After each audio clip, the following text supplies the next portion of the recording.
Gênesis capítulo 19, versículo 12. Gênesis 19, versículo 12.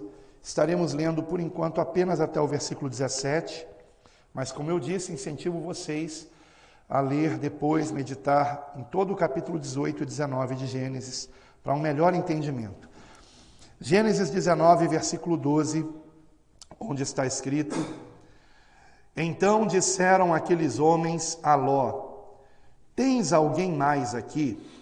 Teu genro, e teus filhos, e tuas filhas, e todos quanto tens nesta cidade, tira-os fora deste lugar, porque nós vamos destruir este lugar, porque o seu clamor tem aumentado diante da face do Senhor, e o Senhor nos enviou a destruí-lo.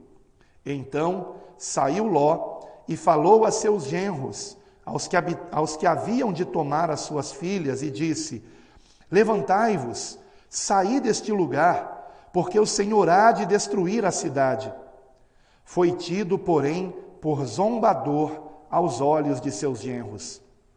E ao amanhecer, os anjos apertaram com Ló, dizendo: Levanta-te, toma tua mulher e tuas duas filhas que aqui estão, para que não pereças na injustiça desta cidade. Ele, porém, demorava-se, e aqueles homens lhe pegaram pela mão, e pela mão de sua mulher, e pela mão de suas duas filhas, sendo-lhe o Senhor misericordioso, e tiraram-no e puseram-no fora da cidade. E aconteceu que, tirando-os fora, disse: Escapa-te por tua vida, não olhes para trás de ti, e não pares em toda esta campina, escapa lá para o monte, para que não pereças. Amém. Somente até aqui. Os irmãos podem sentar-se, por favor. Meus queridos irmãos, nós somos lembrados nos escritos do Novo Testamento que histórias como essa que nós acabamos de ler, histórias do Antigo Testamento, elas são figuras que, por exemplo, como em 1 Coríntios 10, versículo 11, foram escritas, foram preservadas para nós, preservadas pelo Senhor, no que chamamos de Escritura Sagrada, e são de fato Escrituras Sagradas, foram preservadas para nossa advertência. Então, por exemplo, Paulo vai dizer isso escrevendo aos Coríntios, dizendo que as histórias do Antigo Testamento, que são verídicas, que são histórias que aconteceram mesmo, o Senhor as preservou para nós, preservou para que chegasse até nós, histórias como essa aqui, ocorrida há cerca de quase 6.000 anos atrás, mas que o Senhor preservou porque foram escritas para a nossa advertência. Isso, por exemplo, Paulo declara escrevendo aos Coríntios, no capítulo 10, versículo 11, na primeira epístola aos Coríntios 10, 11, o autor de Hebreus, no capítulo 8, versículo 5, ele diz que estas histórias servem de exemplo e que são sombra de coisas celestiais. Portanto, são histórias literais, mas que são sombras de coisas celestiais, né? De acontecimentos, são acontecimentos que de fato ocorreram, mas dos quais nós tiramos ensinamentos espirituais, ensinamentos para a nossa vida, para que não venhamos cometer os mesmos erros que foram cometidos. Então, estas histórias do Antigo Testamento, elas precisam, nós precisamos extrair delas ensinamentos, porque claramente a palavra nos ensina no Novo Testamento que não somente foram escritas para a nossa advertência, como também são exemplo e sombra de coisas celestiais.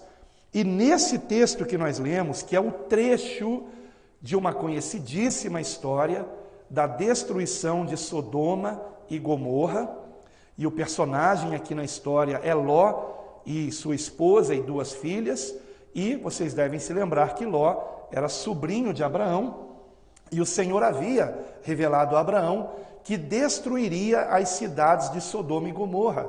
Porém, o sobrinho de Abraão, Ló, morava em uma delas, em Sodoma, e havia ido para lá numa escolha que ele fez errada, quando Abraão disse a ele: escolhe para onde você for, porque os pastores dos rebanhos de Abraão estavam brigando com os pastores do rebanho de Ló, ambos haviam prosperado muito, e para evitar essas brigas, Abraão disse: se você for para um lado, eu vou para o outro, escolhe para onde você quer ir.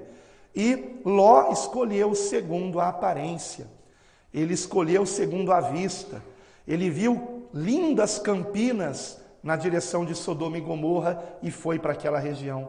Porém, os que habitavam naquela região eram homens ímpios, homens muito maus, homens perversos, homens promíscuos. E Ló, mesmo assim, foi habitar naquela região, porque achou uma região linda, mas, no entanto, a palavra nos ensina que Ló se manteve um homem justo, porém aflito de alma. Isso está revelado, inclusive, no Novo Testamento, quando na segunda epístola de Pedro, no capítulo 2, versículos de 7 a 9, para quem quiser conferir depois, Pedro nos diz em 2 Pedro 2, 7 a 9, que Ló era justo de fato, mas se afligia por estar no meio daquelas pessoas ímpias, né? E o Senhor revelou a Abraão que destruiria Sodoma e Gomorra, toda a cidade, com todos os habitantes, por conta da grande impiedade daquela cidade, dos pecados terem se acumulado naquela cidade, chegado a um ponto intolerável pelo Senhor. E então Abraão se lembra de Ló, e intercede por Ló, e vocês devem se lembrar dessa oração de Abraão: mas Senhor, se houverem 50 justos na cidade, o Senhor mesmo assim vai destruir a cidade por causa dos ímpios que nela habitam? E o Senhor disse: não, se houver 50 justos, por amor dos 50 justos, eu não destruirei a cidade. E Abraão então foi descendo os números, né? E se houverem 40? E se houverem 30? E se houverem 20? Ele termina com 10. E se houverem 10? Não fique irado comigo, eu só vou te perguntar mais essa vez. E se houverem 10 justos? O Senhor ainda assim vai destruir a cidade? E o Senhor disse: se houverem 10 justos, eu não destruirei a cidade, por amor dos 10. Só que não tinha nem 10 justos naquela cidade, só tinha um, que era Ló, só um. Então o que o Senhor faz? Manda anjos, que são esses dois, que no versículo de número 15 são mencionados como anjos, mas no versículo de número 12 são mencionados como homens, porque eles tinham assumido uma aparência humana, de homens. Então tinham ido à casa de Ló, para livrar a Ló. Há outros detalhes aqui que não dá tempo de eu contar, por isso que eu peço que você depois leia novamente Gênesis 18 e 19, porque tem grandes ensinamentos aqui para nós. E o que o Senhor quer nos mostrar aqui é que o que aconteceu com Sodoma é uma pequena amostra, irmãos, da ira de Deus, que em breve virá para o mundo inteiro. O Senhor nos advertiu que às vésperas da sua vinda, o mundo todo teria se corrompido. Pouquíssimos justos haveria sobre a terra. Não que haja alguém que verdadeiramente seja justo aos olhos de Deus, porque a palavra diz que não há justo sobre a terra que nunca peque. Mas homens que ainda são tementes a Deus e que mesmo pecando se arrependem e querem andar em novidade de vida, que são justificados pela fé em Cristo Jesus, pouquíssimos haveria, e nós sabemos disso. Nós estamos testemunhando esses dias, aonde o Senhor nos advertiu que os últimos dias seriam como não somente os dias de Noé, mas como nos dias de Sodoma também. E nós precisamos atentar para isso. Nós estamos muito perto da ira de Deus que virá não somente agora sobre 2 cidades, mas sobre todo o mundo, porque em todo o mundo há impiedades até piores, eu creio, do que as que aconteciam em Sodoma e Gomorra, queridos irmãos. E assim como o mundo inteiro já foi destruído à água pelo dilúvio, a palavra declara que agora será a fogo, semelhante ao que aconteceu em Sodoma e Gomorra. Por isso eu digo que o que aconteceu em Sodoma e Gomorra é uma pequena amostra do que vai acontecer muito em breve no mundo inteiro. Mas eu tenho uma boa notícia para cada um de nós. O Senhor não nos destinou para a ira. O Senhor não quer que nós estejamos aqui quando esse mundo for queimado a fogo. Esta é a ira de Deus. E a palavra nos declara que o Senhor nos livrará da ira. Porém, a palavra também nos ensina que antes da ira virá uma grande tribulação, que para muitos já começou, irmãos, em muitas partes do mundo. Está sendo cada vez mais difícil sermos de fato justos em Cristo Jesus, andarmos em retidão, dizermos não para o pecado. Aqueles hoje que são do bem são perseguidos, e os que são do mal são exaltados, são elogiados, honrados. E quem anda corretamente é zombado, ridicularizado. Então nós estamos vivendo esta realidade, mas assim como o Senhor livrou a Ló, que vivia em tribulação em Sodoma, por conta da impiedade daqueles que o rodeavam, da mesma forma, o Senhor há de nos livrar no dia da vinda do Senhor. Quando o Senhor Jesus vier, o Senhor nos levará ao seu encontro nos ares, e assim como enviou anjos para tirar Ló daquela cidade, a palavra diz que ele dará ordem aos seus anjos para nos livrar também. E aprendemos aqui, irmãos, com essa breve mostra do que virá, 3 importantíssimas lições para esses dias finais. E a primeira delas está do versículo 12 ao 14, aonde assim nos diz a palavra de Deus. Então disseram aqueles homens a Ló: tens alguém mais aqui? Teu genro e teus filhos e tuas filhas e todos quanto tens nesta cidade, tira-os fora deste lugar, porque nós vamos destruir este lugar, porque o seu clamor tem aumentado diante da face do Senhor, e o Senhor nos enviou a destruí-lo. Então saiu Ló e falou a seus genros, aos que haviam de tomar as suas filhas, e disse: levantai-vos, saí deste lugar, porque o Senhor há de destruir a cidade.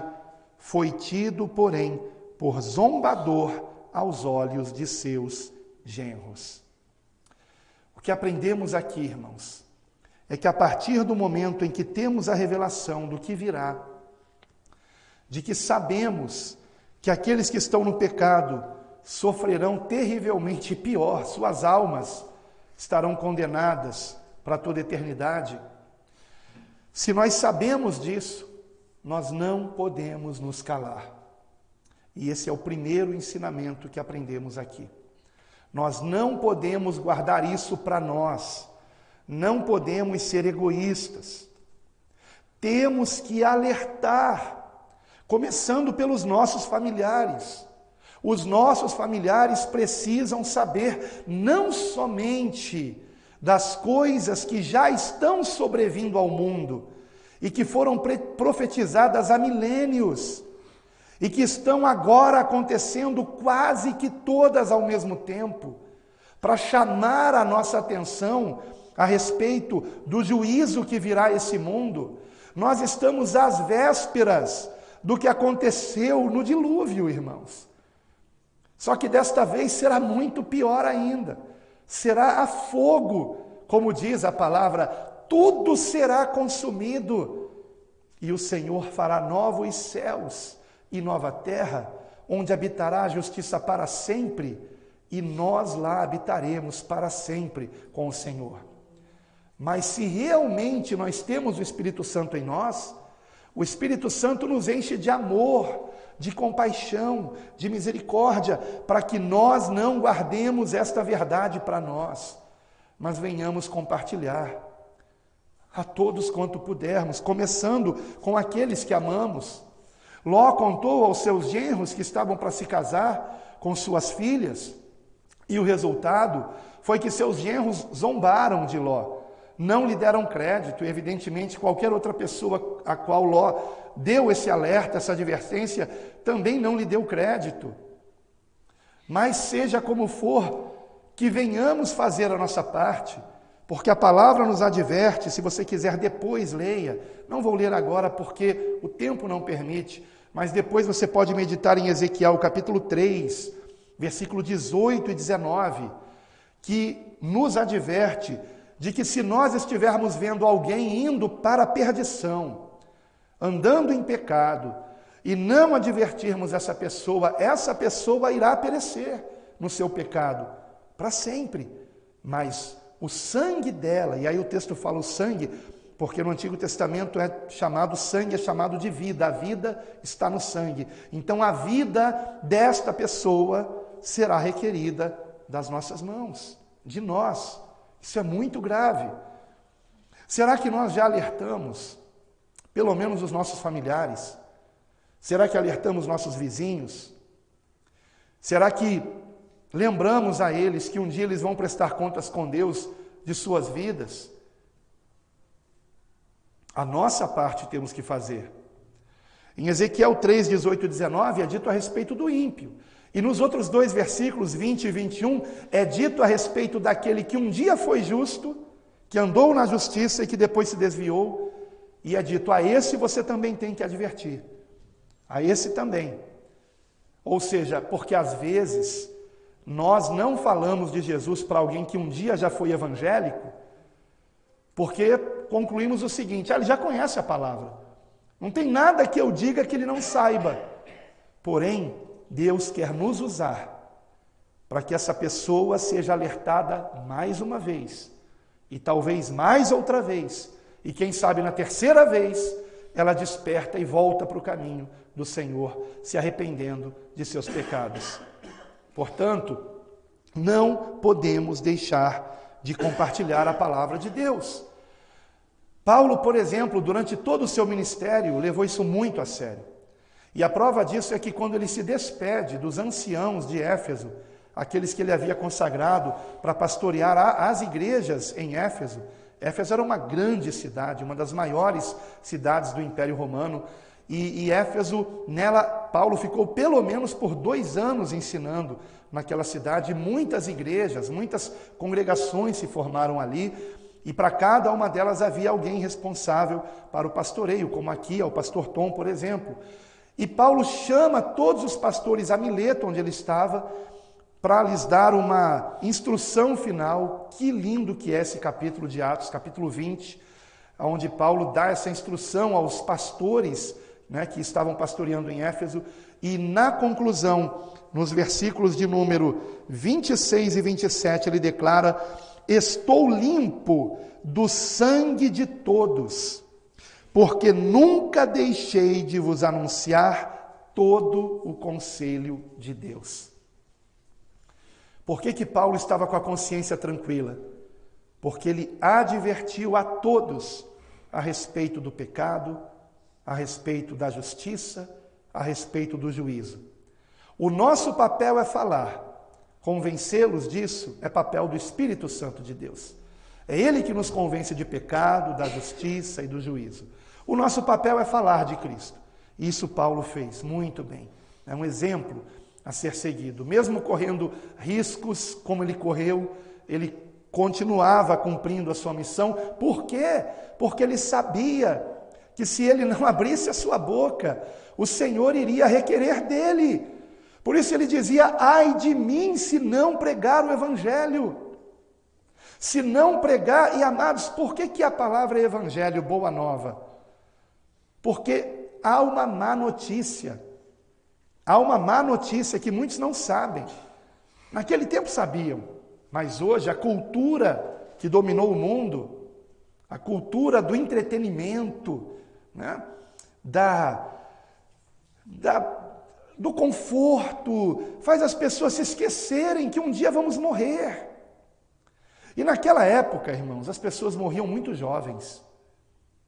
Era muito difícil alguém chegar aos 50 anos de idade, por exemplo. Hoje em dia, no Brasil, acho que é 70 a 75 anos, em média, no mínimo, que uma pessoa costuma viver, mas naquela época não. E então as pessoas conviviam com a ideia da morte de um modo muito presente. Muitos bebês morriam assim que nasciam. Muitas mães morriam no parto.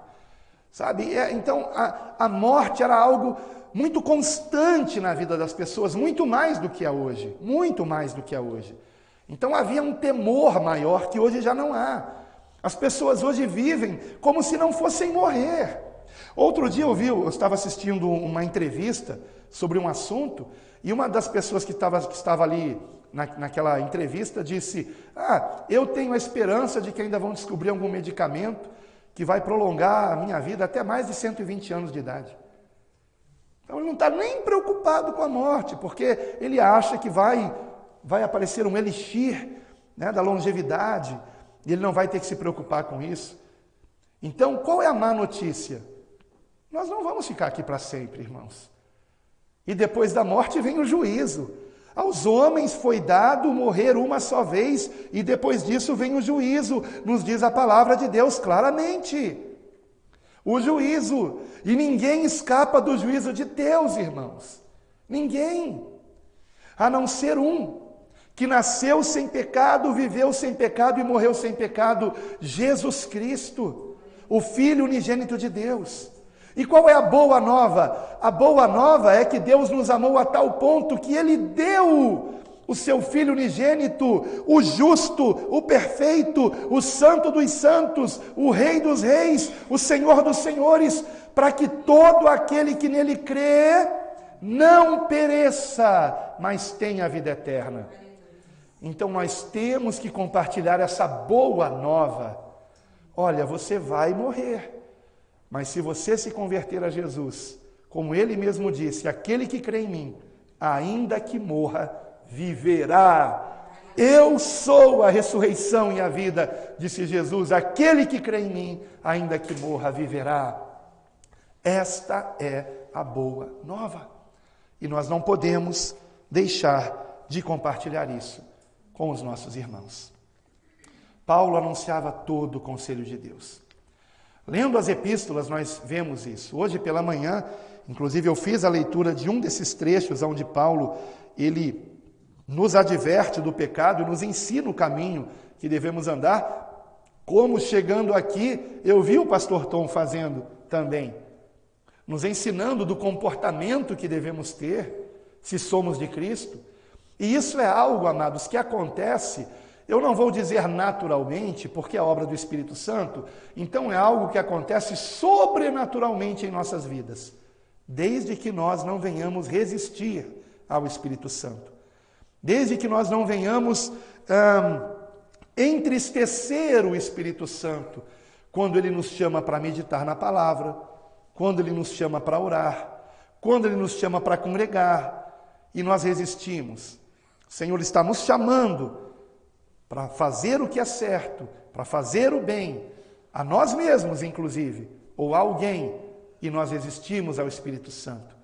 E com isso vamos entristecendo, e por isso Paulo nos advertiu: não apagueis o Espírito Santo de Deus, com o qual estáis selados para o dia da redenção. Então eu não faço boas obras para ser salvo, eu faço boas obras porque sou salvo em Cristo Jesus. Esta é a graça de Deus. Ele nos deu o seu Filho amado para que todo aquele que nele crê não pereça, mas tenha a vida eterna. Então, em primeiro lugar, o que nós aprendemos aqui, com esta história que foi escrita para nos instruir a respeito do fim, é uma pequena amostra, um resumo do que está por vir. Ló passou por uma grande tribulação. Inclusive, quando os anjos entraram na casa dele, se você ler depois o capítulo 19 com mais atenção, você verá isto, que Ló, da aflição que Ló passou quando aqueles anjos entraram em sua casa. E essa foi a grande tribulação de Ló, e todo o tempo que ele passou em Sodoma foi uma tribulação também, mas antes que viesse a ira, o Senhor enviou o livramento a Ló, porque Abraão intercedeu por ele. Eu tenho uma boa notícia para nós. Sabem o que Jesus está fazendo nesse momento? A palavra diz que Ele está à destra do Pai, intercedendo por nós. Intercedendo por nós.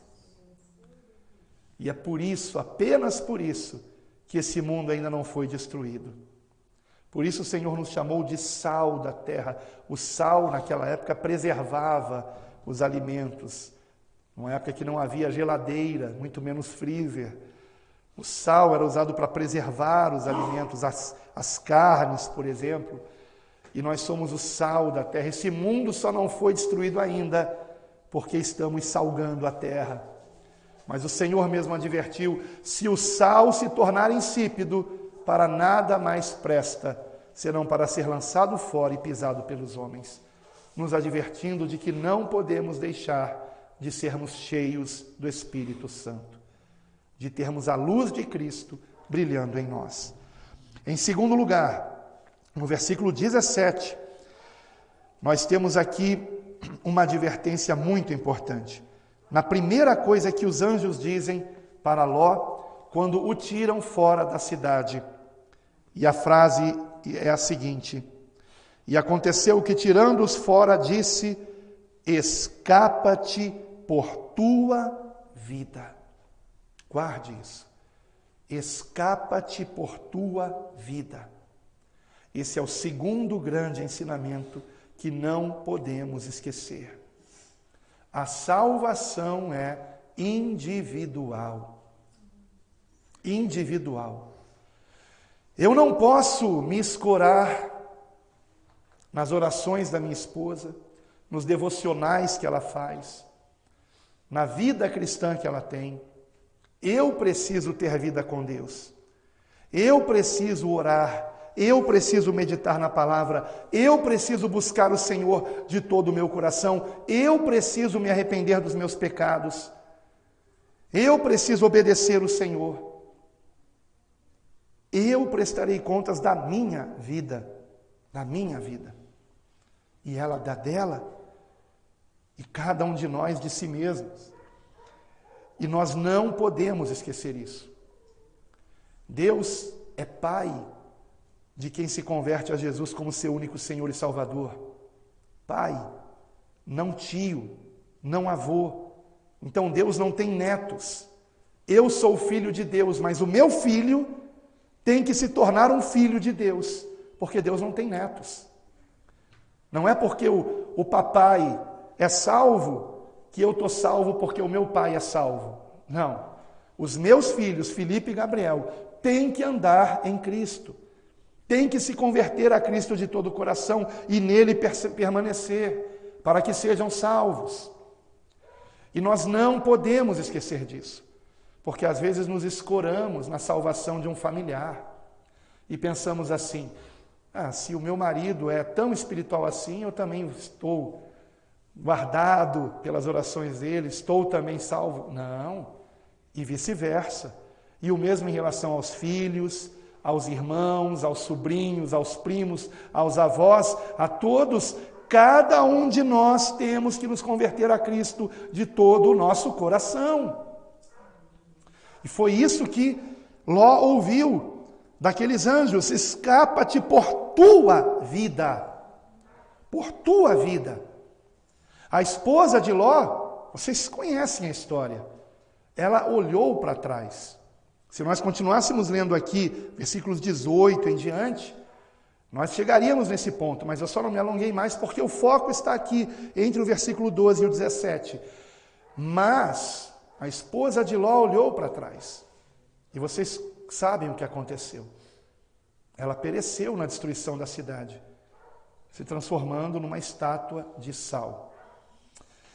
Para advertência nossa, para advertência das nossas vidas. Então, ainda que nós tenhamos tido sal, o Espírito Santo, se olharmos para trás, pereceremos. Então, se em primeiro lugar nós temos que advertir as pessoas que nós conhecemos do risco que elas correm de perdição e de que há salvação em Cristo, e essa é a boa notícia, e tudo o que elas precisam fazer é crer em Jesus de todo o coração. E crer de todo o coração não é apenas acreditar que Jesus existiu. Crer é também confiar nele para a nossa salvação. E se realmente nós cremos, nós vamos obedecer o que ele ensinou. Não vamos desprezar o Senhor. Se realmente eu creio que Jesus morreu por mim, sofreu por mim, me amou até o fim, como que eu posso desprezar ao Filho de Deus? Ora, se alguém desprezar o meu filho, terá minha honra? Claro que não. Se alguém desprezar o meu filho, terá a minha ira, não a minha honra.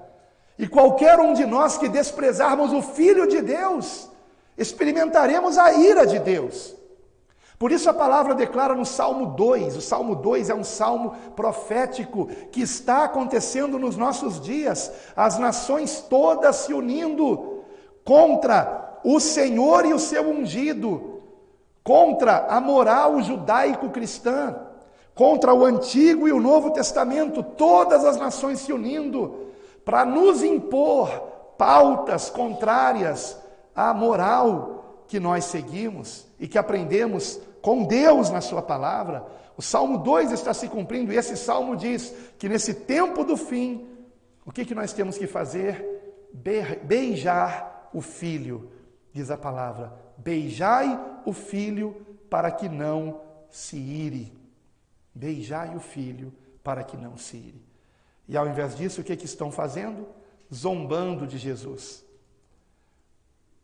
Ridicularizando Jesus.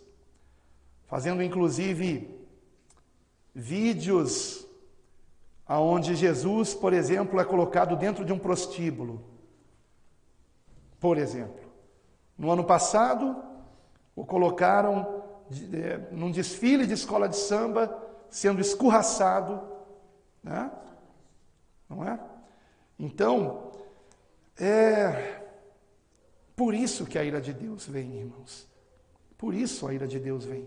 Mas o mesmo Salmo 2 diz que o Senhor olha do seu alto e sublime trono e ele vê esse intento das nações se unirem contra ele, contra o seu ungido, e sabe qual é a reação do Senhor? Ele ri e zomba dessas pessoas que querem fazer isso. Então não tenha medo da nova ordem mundial. Deus está no controle. E está deixando eles seguirem com seus intentos, mas Deus está rindo de tudo isso, porque Ele nunca perdeu o controle da história, irmãos. Nunca. E haverá o momento do basta. E quando chegar essa hora, aqueles que estiverem em Cristo estarão seguros. Aleluia. E amados, esse é o terceiro e último ponto que nós vamos ver agora.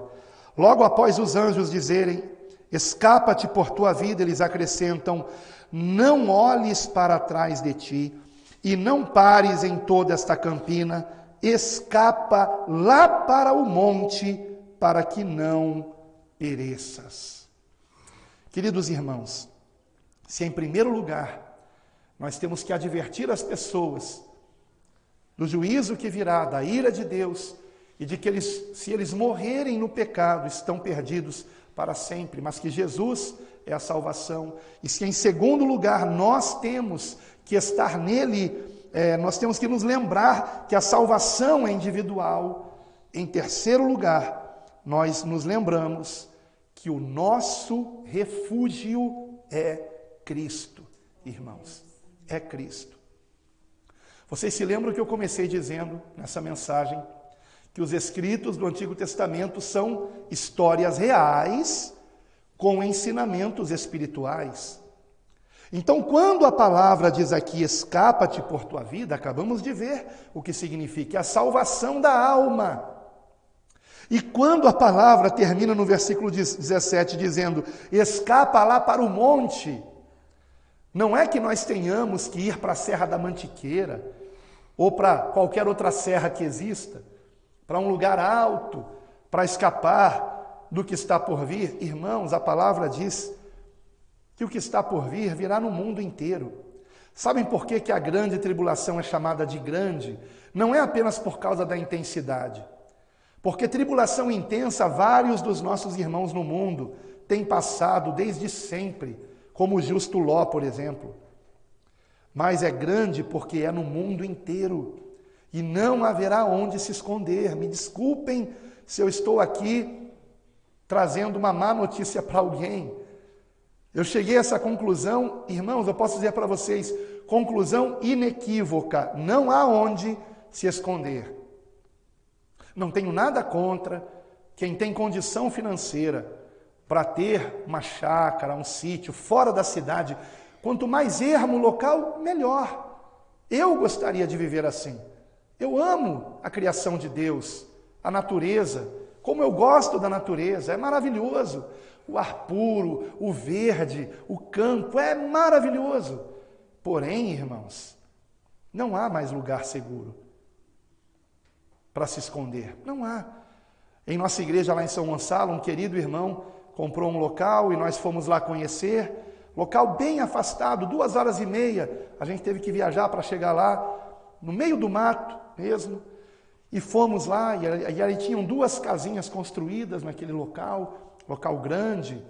É um local bom para se esconder? É um local bom para se esconder. Mas se quiserem nos descobrir, nos encontram. Chegando em casa, eu fui no Google Maps e eu descobri lá o local, olhando a foto de satélite das árvores ali. Aí eu mandei e falei para ele, aqui meu irmão, a sua casinha está aqui. Eu encontrei lá no Google Maps. O Google Maps, que todos têm acesso.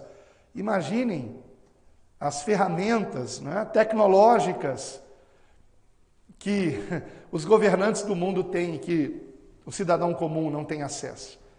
Se nós conseguimos encontrar locais pelo Google Maps, imaginem aqueles que estarão no governo do anticristo nos perseguindo, irmãos. Então, tem onde nos escondermos? Fisicamente não, mas espiritualmente sim. E é isso que nós não podemos esquecer, irmãos. É lamentável que muitos interpretam literalmente o escapa lá para o monte. Ah, Deus quer que eu vá escapar, eu vou lá para Teresópolis. Teresópolis é um lugar ótimo, eu gostaria de morar em Teresópolis. Talvez o meu filho Felipe, que deve se casar no ano que vem, mora em Teresópolis. E tem todo o meu incentivo. Mas porque é um lugar muito bom de se viver. Agora, o escape lá para o monte vai nos livrar da perseguição à nossa fé? Não, irmãos. Não. O nosso único refúgio é Cristo, queridos irmãos. É o Senhor. E nós encontramos aqui no versículo 17, depois do escapa-te por tua vida, em primeiro lugar, que é para Ele que nós temos que olhar, porque a palavra diz, não olhes para trás de ti. Então, se não é para mim olhar para trás, é para mim olhar para onde? Para Cristo, para frente, para o alto. Dele vem o socorro do Senhor. Amados, eu não tenho dúvida que nesses dias finais, nós experimentaremos milagres extraordinários. E eu não estou apenas me referindo à questão de cura, de libertação. Estou me referindo também a milagres, por exemplo, de perseguidores estarem do nosso lado e não nos enxergarem. De ficarmos invisíveis aos olhos dos nossos inimigos. Deus é poderoso para isso. Mas a quem Ele vai livrar? Aquele que se refugiar no esconderijo do Altíssimo. E esse esconderijo do Altíssimo é Jesus Cristo, queridos irmãos. O Senhor, no livro do profeta Isaías, capítulo 45, versículo 22, diz: olhai para mim e sereis salvos. Olhai para mim e sereis salvos. É para Cristo que temos que olhar, para Jesus que temos que olhar. E quantos estão desviando os olhos de Jesus? E em segundo lugar, aqui dentro desse terceiro e último ponto, de que o nosso refúgio é Cristo, somos lembrados que não somente temos que olhar para Ele, mas que também para Ele devemos correr, nos apressar. É dito aqui, não pares em toda esta campina.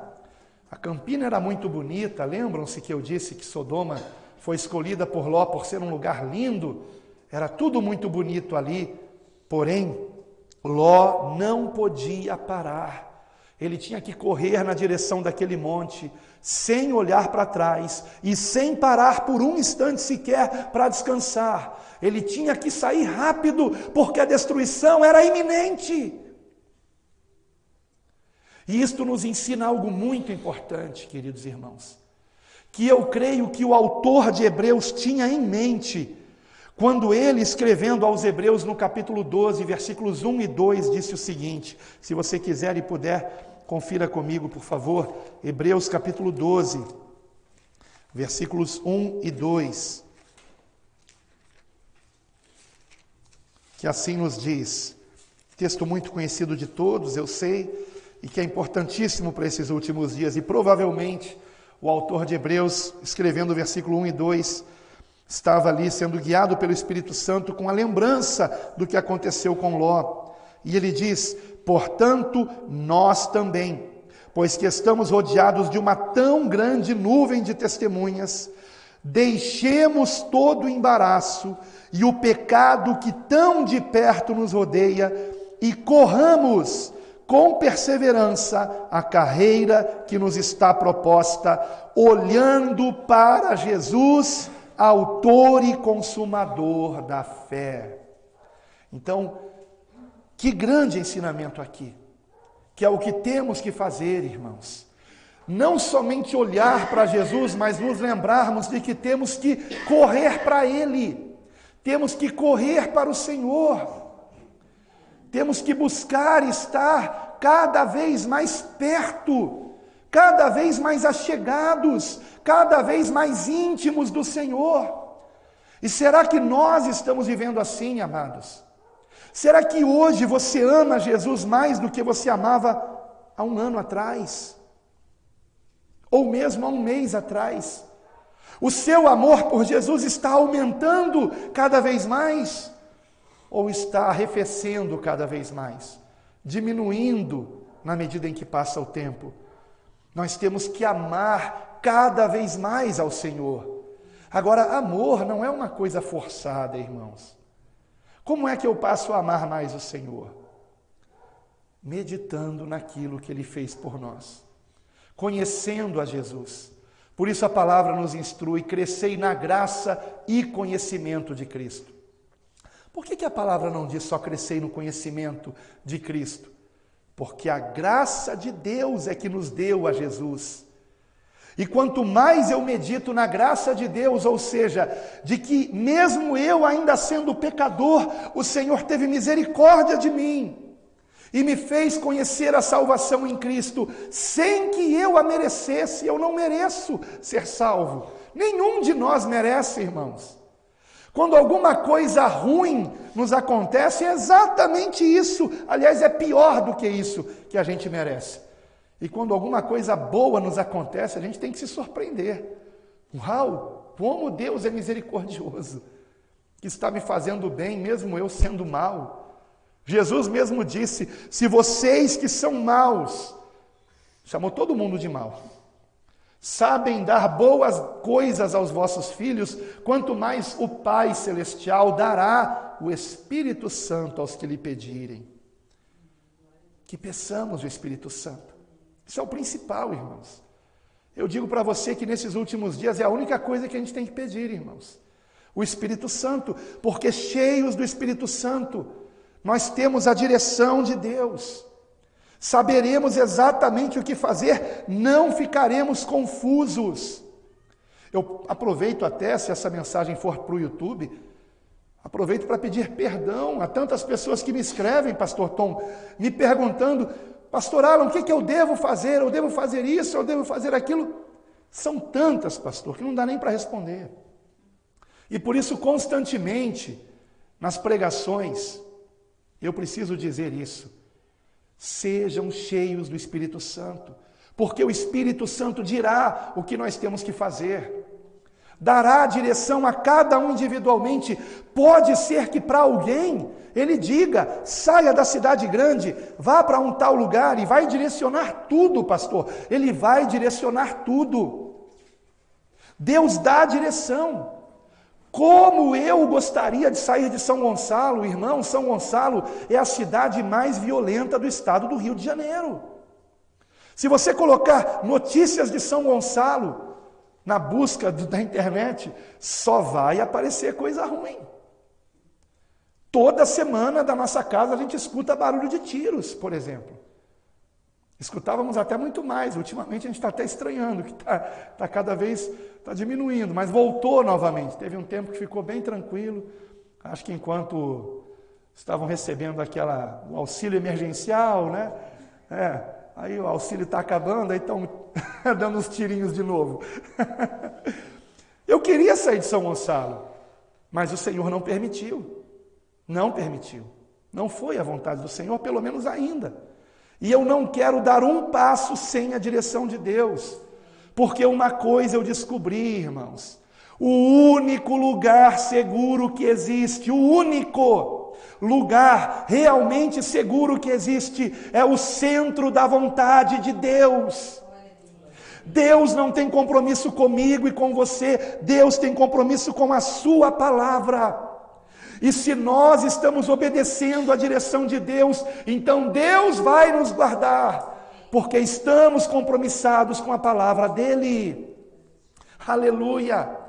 Já por 2 vezes em São Gonçalo, quando nós voltávamos para a igreja, bandidos de moto apontaram o revólver para nós. Da primeira vez apontaram direto para minha esposa, não foi, amor? Direto para ela. Estávamos voltando da igreja por volta de 10 horas da noite. Bandidos lá de moto, 2 na moto, de trás apontou o revólver para minha esposa, eu fui parando o carro, do nada ele desistiu e foi embora. E da segunda vez a mesma coisa, alguns poucos anos depois a mesma coisa, estávamos voltando para a igreja num outro endereço, numa outra casa que nós nos mudamos, e mais uma vez, os bandidos apontam para nós e a minha esposa, diminui, eu falei, o que? Eu não tinha reparado que tinha os bandidos lá apontando. Ali, olha o bandido ali apontando. Aí eu fui diminuindo, imaginando que o bandido ia falar, perdeu. Mas não, eles desistiram. Abaixaram o revólver e foram embora. Para a glória de Deus. Porque é Deus que nos guarda. Se eu estivesse talvez no meio do mato, num local lá, supostamente protegido, ali talvez eu seria assaltado. Quem sabe até maltratado, quem sabe até assassinado. Porque o único lugar seguro que existe é o centro da vontade de Deus. Não tem violência só na cidade grande não, tá, irmãos? Não se engane. Então, queridos irmãos, que nós olhemos para Jesus e corramos para Ele. Que nos lembremos daquilo que o pastor Tom disse agora há pouco, que o diabo quer roubar de nós, é a nossa fé. Como ele disse, esse grãozinho de mostarda aqui no nosso coração. É isso que o diabo quer roubar de nós. E é isso que nós temos que nos lembrar sempre, irmãos. De estarmos em Cristo, Ele é o nosso refúgio. Por isso, queridos, Paulo, na sua última epístola escrita, sabendo que ele seria martirizado, que ele daria a sua vida por Jesus, na segunda epístola dele a Timóteo, ele declara, combati o bom combate, completei a carreira. Há uma carreira para nós, uma corrida, na qual nós temos que estar na direção de Cristo, e Ele é esse caminho, Ele é o caminho que conduz à vida. Combati o bom combate, completei a carreira, guardei a fé. Ele não disse, combati o bom combate, completei a carreira, consegui comprar uma casa no campo para me esconder do anticristo. Não foi isso que ele disse. Guardei a fé. É isso que importa. Morrer, todos morrem um dia, irmãos. A carne de todos nós perecerá. Mas aquele que estiver em Cristo, ainda que morra, viverá. E viverá para sempre. Louvado seja o Senhor. E Paulo, então, estava tranquilo, sabendo que no instante que lhe degolassem, porque assim ele morreu perdendo a sua cabeça por amor a Jesus, no mesmo instante ele já estaria adentrando aos céus.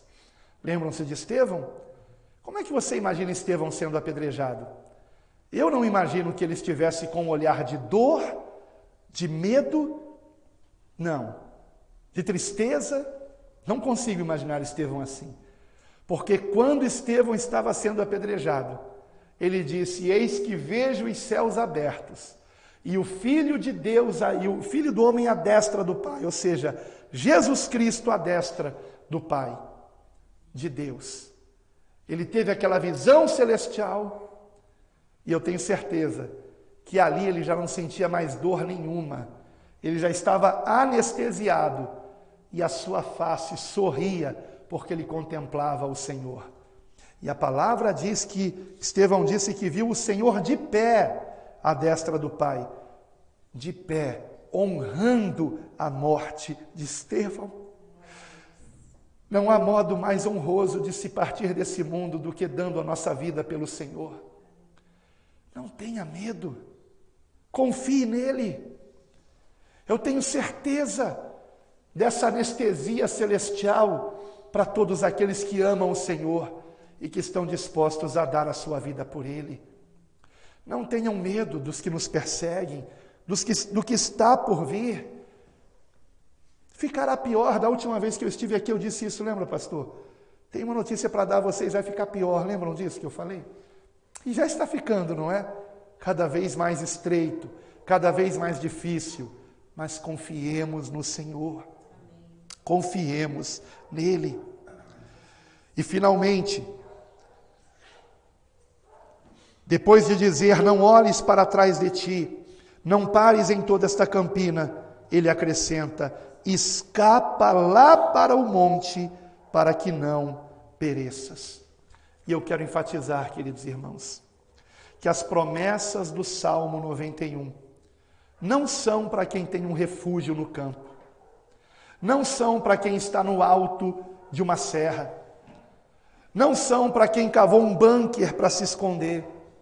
As promessas do Salmo 91 são para aqueles que estão refugiados no Senhor. Aquele que habita no esconderijo do Altíssimo, à sombra do Onipotente descansará. Estamos nesse esconderijo, irmãos. Estamos refugiados em Cristo, irmãos. Em 2 Samuel, capítulo 22, 47, está escrito, vive o Senhor e bendito seja o meu rochedo, e exaltado seja Deus, a rocha da minha salvação. Ele é a rocha da nossa salvação. Sabendo disso, o salmista Davi escreveu, Deus é o nosso refúgio e fortaleza, socorro bem presente na angústia. Salmo 46, versículo 1. Todo esse salmo é maravilhoso e nos lembra que Deus é o nosso refúgio. Deus é o nosso refúgio. E se Ele der a direção para alguém comprar algum terreno fora da cidade, amém. Aquele nosso irmão que nos levou lá para conhecer esse local, é um irmão muito querido e que disse que Deus mandou ele fazer isso. Então, amém. Se Deus mandou, amém. Mas não faça nada que Deus não te direcionar a fazer. Porque senão saímos do centro da vontade de Deus. E Ele não terá compromisso de nos proteger, de nos guardar.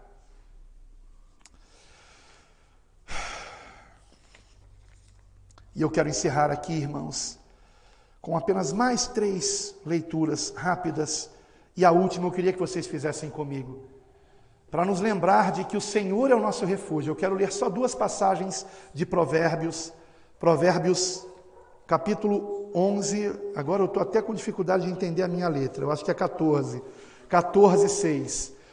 No temor do Senhor há firme confiança, e Ele será um refúgio para seus filhos. Isso é promessa da palavra de Deus. E finalmente Provérbios 18, versículo 10. Essa deve estar certa. Torre forte é o nome do Senhor. A ela correrá o justo e estará em alto refúgio. O Senhor é o nosso refúgio, irmãos. Para Ele nós temos que correr. A quem Ele refugia? Àqueles que o temem. Àqueles que andam no temor do Senhor. Àqueles que não brincam com Deus. Àqueles que seguem os conselhos que agora há pouco o pastor Tom nos deu, de andarmos com um procedimento correto para com o nosso próximo e em santidade. E isso é fruto da graça de Deus em nós. Quando compreendemos o quanto Deus nos amou, irmãos, a ponto de dar o seu Filho por nós, queremos corresponder a esse amor. obedecendo os seus ensinamentos, tanto de santidade quanto de justiça, tanto de nos abstermos do mal, quanto de fazermos o bem. Esta é a vontade de Deus em Cristo Jesus. E agora essa última leitura eu queria que você fizesse comigo em Mateus, capítulo 10, versículo 27 ao 39, aonde o próprio Senhor Jesus nos ensina, a partir do versículo 27. O que vos digo em trevas, dizei-o em luz, e o que escutais ao ouvido, pregai-o sobre os telhados. Vejam como isso é exatamente o que nós vimos no primeiro ponto. Não podemos nos calar. Temos que pregar o Evangelho a todos, em todo o tempo. E prosseguindo, e não temais os que matam o corpo e não podem matar a alma. Temei antes aquele que pode fazer perecer no inferno a alma e o corpo. Não se vende 2 passarinhos por um asse, e nenhum deles cairá em terra sem a vontade de vosso Pai. E até mesmo os cabelos da vossa cabeça estão todos contados. Não temais, pois mais valeis vós do que muitos passarinhos. Portanto, qualquer que me confessar diante dos homens, eu o confessarei diante de meu Pai que está nos céus. Mas qualquer que me negar diante dos homens, eu o negarei também diante de meu Pai que está nos céus. Não cuideis que vim trazer a paz à terra, não vim trazer paz, mas espada. Porque eu vim pôr em dissensão o homem contra seu pai, e a filha contra sua mãe, e a nora contra sua sogra, e assim os inimigos do homem serão os seus familiares. Quem ama o pai ou a mãe mais do que a mim, não é digno de mim. E quem ama o filho ou a filha mais do que a mim, não é digno de mim. E quem não toma a sua cruz e não segue após mim, não é digno de mim. Quem achar a sua vida, vai perdê-la. E quem perder a sua vida, por amor de mim, vai achá-la. Será que nós estamos amando o Senhor mais do que todas as coisas que há nesse mundo? Ou estamos distraídos na campina, distraídos com esse mundo, deixando de olhar para Cristo, deixando de correr a carreira que nos está proposta, deixando de guardar a fé? Será que nós estamos amando o Senhor mais do que a todos?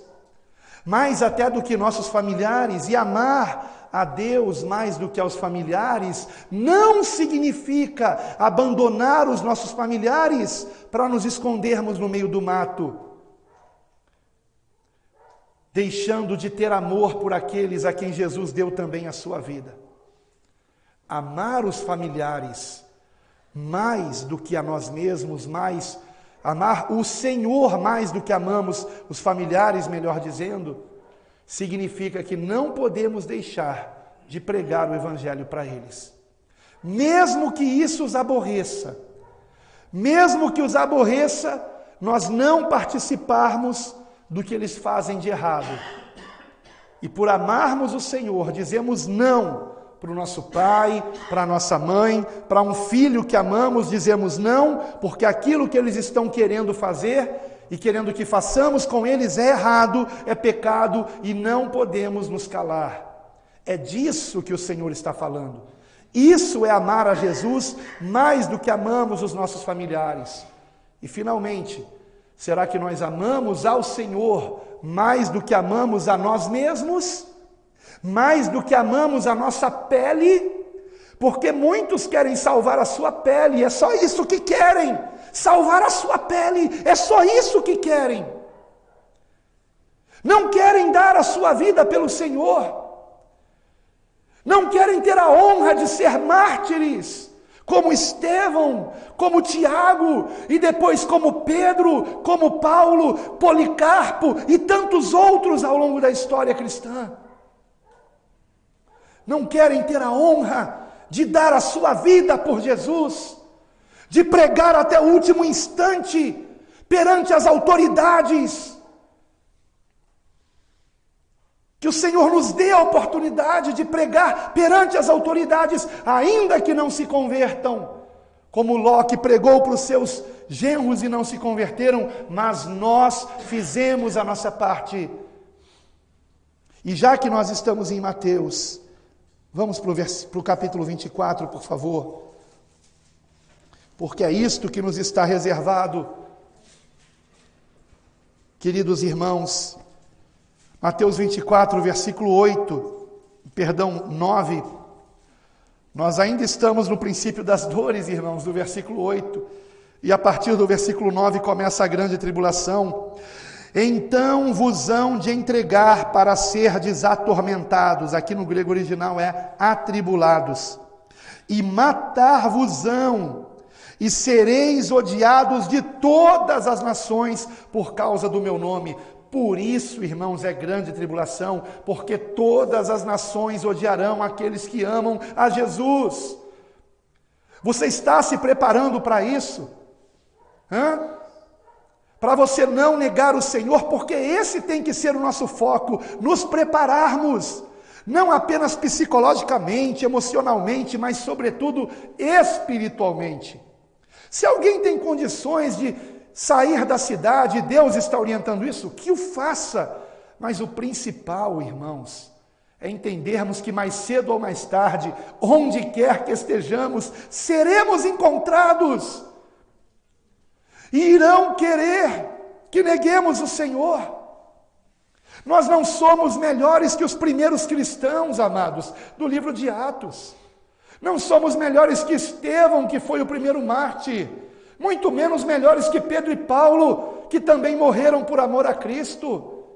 Como é que podemos achar que justamente essa última geração de crentes, tão fraca na fé como está, seria poupada de uma tribulação final? Assim como a história da igreja começou debaixo de tribulação, assim terminará. Mas eu não estou dizendo isso para vocês terem medo. Muito pelo contrário, é para que nos alegremos. Teremos a oportunidade de sermos mártires, irmãos. Isto não é masoquismo, irmãos. Eu não gosto de sofrer. Ninguém gosta. Ninguém em sã consciência vai querer sofrer, irmãos. Mas o que me alegra é saber que tudo isso antecede a vinda do Senhor. O que me alegra é saber que a maldade desse mundo está por acabar para sempre. E para sempre habitaremos em justiça com o Senhor.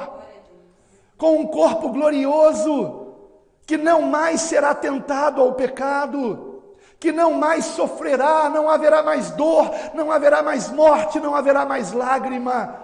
Só haverá vida em abundância com Cristo para sempre. Aleluia! Eu não digo isso para amedrontar ninguém.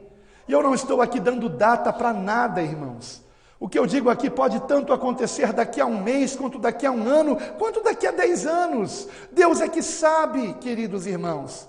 Mas uma coisa eu sei que temos que fazer: nos prepararmos espiritualmente. Precisamos, em primeiro lugar, compartilhar o que sabemos. Em segundo lugar, nos lembrarmos de que nós também precisamos cuidar da nossa salvação. E em terceiro lugar, nos lembrarmos de que o único refúgio seguro que existe é Cristo. E ele prossegue dizendo no versículo 10, Mateus 24, 10, nesse tempo, muitos serão escandalizados. Estão vendo aí?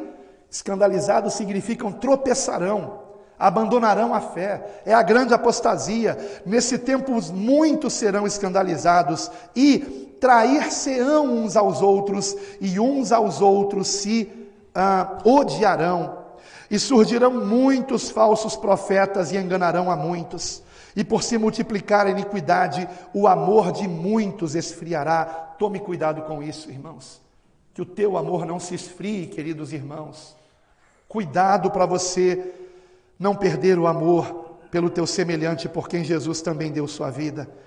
O amor de muitos esfriará, mas aquele que perseverar até o fim, esse será salvo.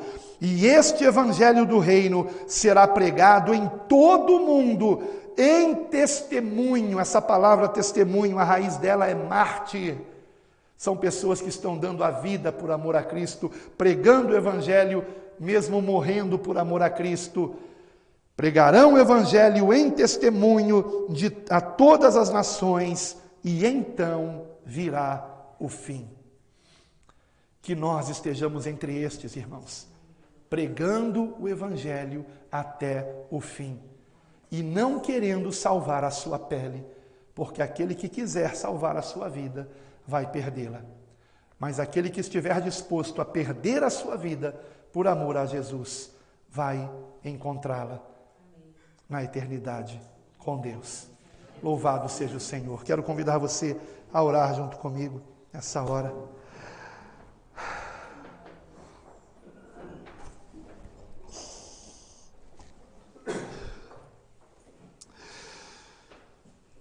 Ó Senhor, nosso Deus, nosso Pai, te agradecemos pela tua advertência às nossas vidas, Pai. Te agradecemos pelo Senhor nos advertir de que nós, ó Senhor, não podemos nos calar, não podemos ser egoístas e guardar tão grande salvação apenas para nós. Ainda que não nos ouçam, não podemos nos calar. Ajuda-nos a falar de Ti, Senhor. Pai querido, oramos como os Teus servos em Atos capítulo 4, que pediram intrepidez e ousadia para pregar o Evangelho, mesmo diante das ameaças. Pai, recentemente houve a proibição de se pregar o Evangelho para quem não quiser ouvir. Senhor, temos ideia do quanto isso vai fazer com que servos do Senhor venham ser processados por estar pregando em praça pública, por estar pregando onde quer que seja, e que, Senhor, podem ser processados por homens maus, que vão dizer que estavam sendo ali aborrecidos com aquela pregação. Senhor, a perseguição já começou, Pai. Mas que nós não venhamos deixar de pregar o Evangelho, que nos lembremos do que Pedro por 2 vezes declarou àqueles que haviam lhe prendido, lhe ameaçado, e ele disse: não podemos deixar de falar do que temos visto e ouvido. Antes importa obedecer a Deus do que aos homens. E a Tua palavra nos manda pregar o Evangelho, e não podemos deixar de falar de Cristo. Dá-nos, ó Pai, intrepidez e ousadia, e os Teus servos, pedindo intrepidez e ousadia, receberam o Teu Santo Espírito, foram cheios do Espírito Santo e continuaram pregando e ensinando em nome do Senhor Jesus. Então, Senhor, dá-nos o Teu Santo Espírito, Pai. Pai, nos arrependemos de todo pecado, não queremos pecar, ajuda-nos a não cometermos a loucura do pecado. Senhor, nos arrependemos, nos humilhamos e Te pedimos, perdoa-nos, ó Pai, por graça e misericórdia. Senhor, perdoa-nos e dá-nos o Teu Espírito Santo, Pai. Que não nos esqueçamos que a salvação é individual, que não nos esqueçamos de que temos que Te amar cada vez mais, e que não nos esqueçamos que o Senhor é o nosso refúgio. O Senhor é a nossa fortaleza, a rocha da nossa salvação. Santo Deus, que não nos esqueçamos que se o Senhor é por nós, quem será contra nós? Confiamos em Ti, confiamos em Ti. E ainda que tudo pareça contrário, nós queremos continuar confiando em Ti, porque a nossa fé não se baseia no que vemos, Pai. Sabemos da Tua promessa que aquele que crê, Senhor, verá a Tua glória. Segundo a promessa do Senhor Jesus, se creres, verás a glória de Deus. Ajuda-nos a guardar a fé, Te pedimos, ó Pai. Ajuda-nos a guardar a fé. E que tenhamos sabedoria de não ficarmos nos amedrontando a nós mesmos, alimentando o medo em nós, com notícias que às vezes nem são verdadeiras, Pai. Ajuda-nos, ó Pai, dá-nos sabedoria, Pai, que não venhamos, ó Senhor, ser enganados nesse tempo do fim de tanto engano. Ajuda-nos a permanecermos firmes na fé para a Tua glória, Pai. Assim oramos, em nome do Senhor Jesus, a quem amamos e damos a nossa vida, e a quem seja toda a honra e toda a glória para todos sempre. Amém, amém, e graças a Deus, graças a Deus.